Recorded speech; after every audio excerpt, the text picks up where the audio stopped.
네, 이틀 전 충남 공주에서 규모 3.4 지진이 발생하면서 혹시 우리나라에 더 큰 지진 오는 것 아닐까 걱정하는 분들 많으실 것 같습니다. 어떤 지진이었는지 분석해 보겠습니다. 네, 그리고 어제는 중국발 스모그가 유입되면서 중서부 지방의 초미세먼지 농도가 나쁨 수준까지 치솟았습니다. 올 가을과 겨울 미세먼지 전망까지 알아보겠습니다. 김진도 재난전문 기자와 함께 관련 내용 짚어보겠습니다. 어서 오세요. 어서 오세요. 예, 이틀 전 저녁이었었죠. 놀라신 분들 많으셨던 것 같아요. 규모 자체는 그렇게 크진 않았습니다. 예. 규모가 보시는 것처럼 3.4. 네. 그러니까 지진으로 인한 전체 에너지의 양이 규모로 표현이 되는데 3.4입니다.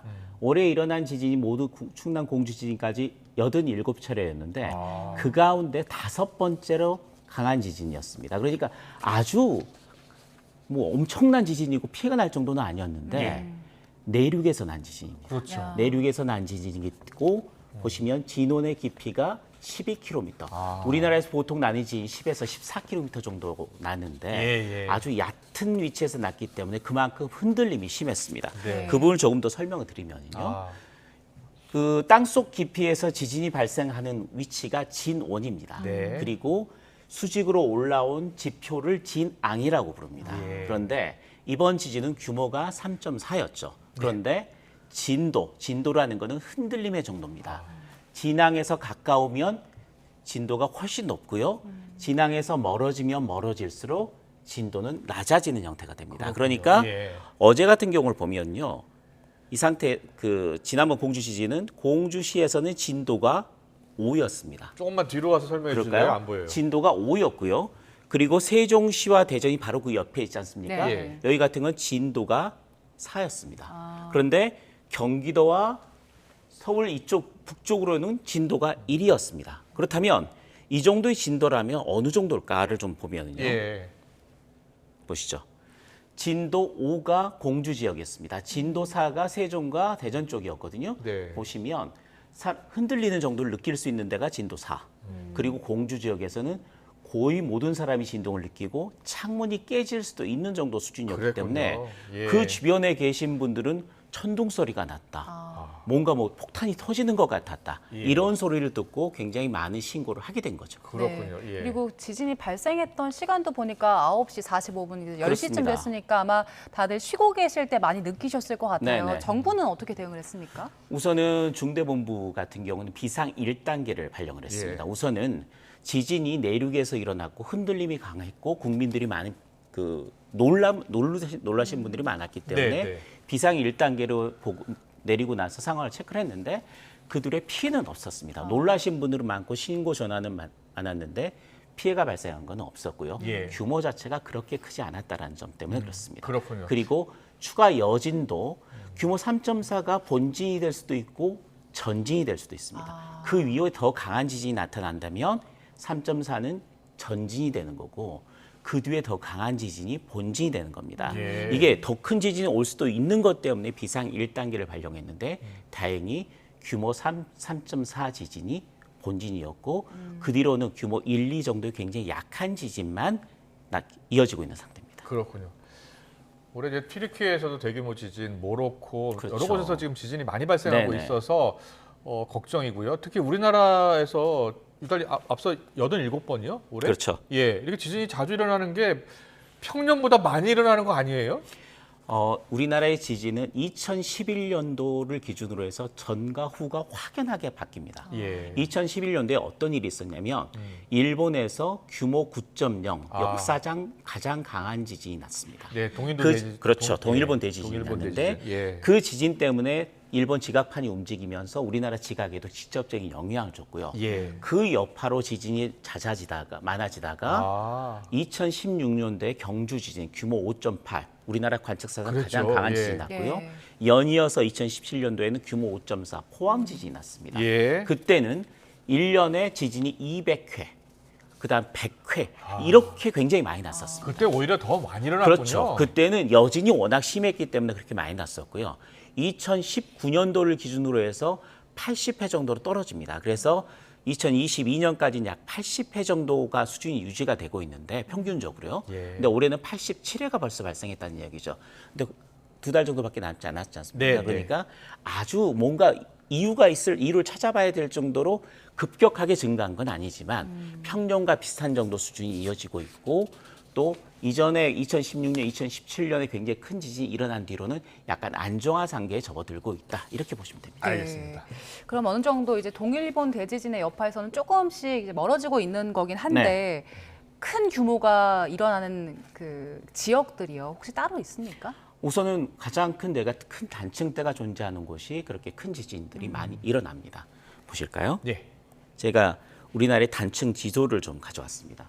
실선으로 표시된 부분들이 다 우리나라에 존재하는 활성 단층. 그러니까 한 번 정도는 움직였던 지역이 있는 단층들입니다. 활성 그러니까, 단층을 좀 그렇죠. 쉽게 설명해 주세요. 활성 단층이라는 거는 이 실선으로 표시된 부분들이 다 단층대입니다. 아, 어디에 가장 길고 큰 단층대가 있느냐? 영남 지역입니다. 네. 그래서 경주 포항 쪽에 물론 이 큰 단층대에서 발생하지는 않았지만 영남 경주와 포항에서 연이어서 지진이 났었죠. 네. 전라남도 지역에서도 굉장히 잦은 지진이 규모 2, 3 정도의 지진이 해남 부분에 굉장히 잇따랐습니다. 네. 올해 같은 경우에도 동해안 같은 경우에는 규모 4.5의 올해 가장 큰 지진이 난 해역이 이 동해안 쪽에 속합니다. 네, 네. 내륙도 굉장히 지진대가 많죠. 네. 보시면요. 지금 번호로 다 이게 적어 그렇습니다. 적혀 보시면 있어요. 예. 자 이번에 난 지역이 공주입니다. 네. 네. 이게 공주 단층입니다. 아, 그리고 계룡산 단층이 여기 존재합니다. 겹쳐 있네요. 예, 그리고 수직으로 겹쳐 있죠. 그리고 이 단층은 십자가 단층대라는 작은 단층대입니다. 그러니까 충남 지역에도 이렇게 단층대가 있고 오랫동안 공주 지역에서는 지진 난 적이 없었거든요. 예, 예. 그런데 계속해서 응력이 축적되면서 어느 정도 지진이 났다는 이야기죠. 자, 남부지방 어느 정도 났단 말이죠. 네. 강원도 지역도 어느 정도 났습니다. 예, 예. 빈 곳은 어디입니까? 아, 수도권도 날 가능성이 있다. 수도권에도 굉장히 큰 단층대인 북한에서부터 우리나라 남쪽까지 연결이 되는 추가령 단층대가 존재합니다. 예. 그렇기 때문에 아직까지 수도권에는 그렇게 큰 지진이 나지는 않았다는 이야기죠. 네, 그런데 네. 다른 지역에서 규모 3 이상 아. 그리고 4, 규모 5.8까지 났다는 이야기는 어느 정도 이제 수도권에서도 지진에 대한 대비가 필요하다. 또 역사적으로 서울을 중심으로 해서 규모 6, 7에 해당하는 예. 지금 기준으로 환산했을 때 규모 6, 7에 해당하는 강한 지진이 나타났다는 역사적 기록이 있기 때문에 절대 안심할 수 있는 상황은 아니다라고 말씀드릴 수 있습니다. 네, 알겠습니다. 화제를 좀 돌려볼까요? 이제 앉아서 그러시죠. 스모그 이야기 좀 해보겠습니다. 저희 스모그 얘기하기 전에 예. 그 어제 우박이 우박 얘기 있거든요. 같이 우박 해볼까요? 얘기를 좀 해보겠습니다. 네. 어제 그 경기 북부 쪽 남양주 가평 쪽에서 우박이 내렸다는 제보가 들어왔는데 네. 사이즈가 상당히 크더라고요. 뭐 탁구공만한 우박도 있었다 이런 얘기 나오던데요. 그 제가 이전에 말씀드린 적이 있었습니다. 네. 계절이 변화할 때 우박 현상이 자주 나타납니다. 아. 그러니까 계절의 변화라는 게 네. 차가웠다가 뜨거워질 때, 뜨거워졌다가 차가워질 때 이 상황에서 굉장히 많이 나거든요. 네. 최근 들어서 비 한 번 내리면 외투 한 벌이라고 할 정도로 북쪽에서 찬 공기가 많이 내려오지 않습니까? 아. 찬 공기가 내려오면서 아직까지 남쪽에 버티고 있는 따뜻한 공기가 만나는 상황에서 예. 폭발적인 비구름들이 발달합니다. 예. 그 상황에서 강한 상승 하강 기류가 반복이 되면 얼음 알갱이가 올라갔다가 얼어서 조금 녹으면서 내려왔다가 다시 상승기를 타고 올라가는 현상들이 반복됩니다. 아. 올라갔다 내려갔다 하는 거죠. 예, 예. 올라가면서 커지고요. 내려오면서 조금 작아졌다가 그 정도 크게 우박이 그렇죠. 다칠 수도 있겠는데요. 그러니까요. 예. 이 정도로 큰 우박이 만들어질 수 있는 현상이 나타났다는 것은 굉장히 상승 하강 기류가 강했다. 그 상황에서 저렇게 국지적으로 우박 현상이 나타나고 보시는 것처럼 인명 피해가 날 수 있을 정도로 시설물 피해가 날 수 있을 정도로 굉장히 굵은 우박이 내릴 수 있는 시기가 가을과 겨울이 교차하는 시기. 그렇군요. 찬 공기가 본격적으로 내려오고 아직까지 낮 동안 선선한 기운이 남아 있는데 갑자기 찬 공기가 내려오는 경우 이럴 때 굉장히 주의해야 되는 상황. 그렇군요. 계절이 바뀔 때 저런 우박이 떨어질 수 있다. 그래서 지난 5월인가 6월에도 우박을 우리가 봤었잖아요. 그렇습니다. 예. 그렇죠. 그렇군요. 계절이 바뀔 때마다 봐야 된다. 알겠습니다. 자, 이번에는 스모그 얘기를 좀 해보겠습니다. 네. 어제 첫 스모그가 나타난 거잖아요. 올가을 첫 스모그입니다. 올가을 그러니까 봄철에도 있긴 했는데 올가을 첫 스모그가 나타났습니다. 보시면 그래픽을 제가 좀 잠깐 준비를 네. 했거든요.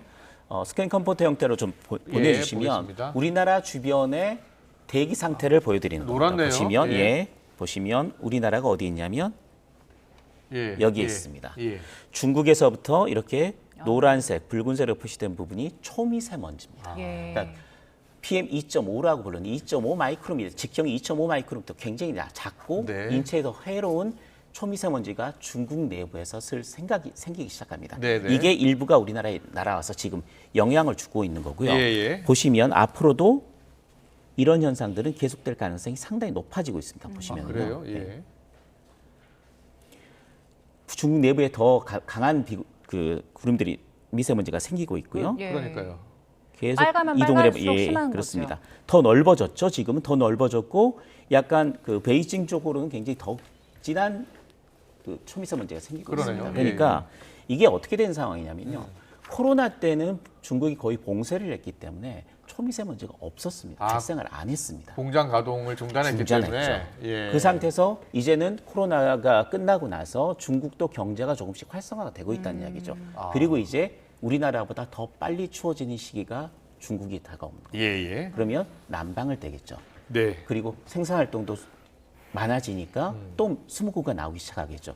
그것들이 중국 내부에 강하게 분포할 가능성이 지난해보다 또 그 지난해는 코로나였기 때문에 없었던 때보다는 훨씬 확률이 높아진다는 거죠. 예. 보시는 것처럼 초미세먼지 농도가 상당히 이 내부에서 짙어진다라는 걸 지금 볼 수가 있지 않습니까? 네. 그렇기 때문에 올 가을부터 겨울까지 그리고 내년 봄까지는 초미세먼지의 공습이 굉장히 잦아질 가능성이 높고 또 최근에 코로나 상황을 거쳐오면서 굉장히 짙은 농도의 초미세먼지를 볼 수가 있을 것으로 예상이 된다. 이게 지금 대부분의 대기를 전공하시는 분들의 분석입니다. 그러면 당장 이번 예. 주말에는 어떨까요? 나들이 계획한 분들 많으시죠? 다행히 이번 주말에는 북쪽에서 찬 공기가 내려옵니다. 네. 찬 공기가 내려온다는 얘기는 미세먼지를 밀어낸다는 이야기입니다. 그러니까 공기가 순환이 잘 주되고 바람이 조금 분다고 생각을 하면 예. 초미세먼지 걱정은 좀 없습니다. 그러니까 그렇군요. 이번 주말 휴일에는